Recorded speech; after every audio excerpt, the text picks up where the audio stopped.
if you saw last night's game between the Raptors or Sixers or catch the highlights of it, either or, you saw that we did win that game. Nice fashion, too, scoring over 130 points. I mean, it is against the Toronto Raptors, but we'll take the win. A win's a win. And the thing that came out of it was Kelly Oubre Jr. came in. Of course, no Embiid. Now, Embiid is expected to return, but I'll do another vid on that. But no Embiid, no Maxey. And Kelly Oubre went out there and lit up the Raptors 32 points on 37 minutes. And on those 32 points, he was 10 for 22 from the field and 6 for 11 from the three. So he was hitting on three-point shots. He was hitting enough threes. Now he's about 30% average on the regular season this year from three, but he's still going out there and getting you points. And even his regular season, though, throughout this season with the Sixers, Kelly Oubre has averaged 15 points per game on average on 29, about 30 minutes. But yes, so 29.8 minutes, about 15.0 points. But still, I mean, for a guy coming who's a role player, those are nice numbers. Now, obviously, they're not going to light the world on fire. It ain't making him an all-star at all. But you need some scoring. You need some role players that can at least get you some buckets. That can at least average 10 or more a game. Not every player on the team needs to be an all-star. But if you can add, on top of all-stars, and a few nice role players that can get you those points, at least someone that can get you 10 or more, go for it. And Kelly Oubre Jr., he's that guy. He's the guy the Sixers need to keep going forward because it'll at least help us, at least give us some points.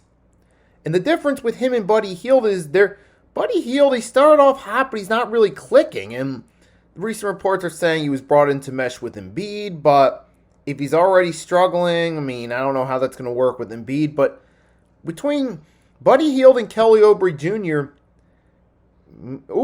he's actually putting up some solid numbers this season. He's been here all season with us. And that's nice. He's averaging 15 plus, and even against the Clippers he got 17. I mean, he did have a down game on 21 minutes against the Cavs, but even the players that were all-time greats and are actually all-stars have their dad games, so I'm not going to get on him for that. But the point is, he's someone who's actually doing something. And when you compare him to the players we've had that were supposed to be role players or were supposed to help us coming off the bench, recent years, Kelly Oubre Jr. is definitely much better than Dwayne Dedmon. Remember him? Danny Green, 2 seasons, he was averaging about 5 points a game, between 5 to 6 a game on average. It's definitely better than Danny Green. Better than Shake Milton, who was here longer. Better than Korkmaz.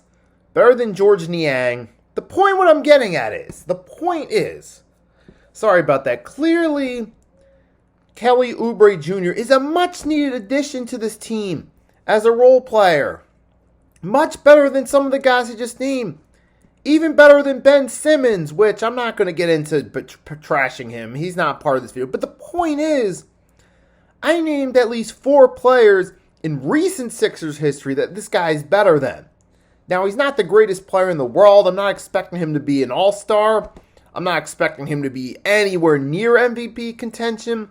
But the point is, he can at least do something on offense. Now, he's not the greatest rebounder in the world, although he did have 7 boards last night. But you know what? Not every player needs to be your great rebounder. You usually get your power forwards and your centers that do that for you.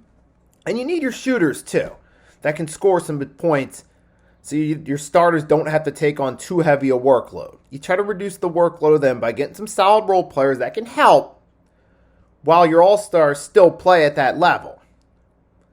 And I feel like Kelly Oubre Jr., he's doing that for us. So I feel, yeah, we got to bring him back because he can be an asset going forward, doing better than a lot of players that have been here for us in recent years. Even Buddy Hield, who I was excited about at first, who started off hot, but hasn't really panned out. I mean, better than Nick Batum. And I'm going on at this point, but I don't want to go on too long. I've made my point right here. Sixers need to bring him back next season. You guys can comment, let me know if you agree or disagree with what I said, or you want to add something to what I said. Feel free to do so in the comments. If you want more content like this, like and subscribe. Until next time, Steez signing off.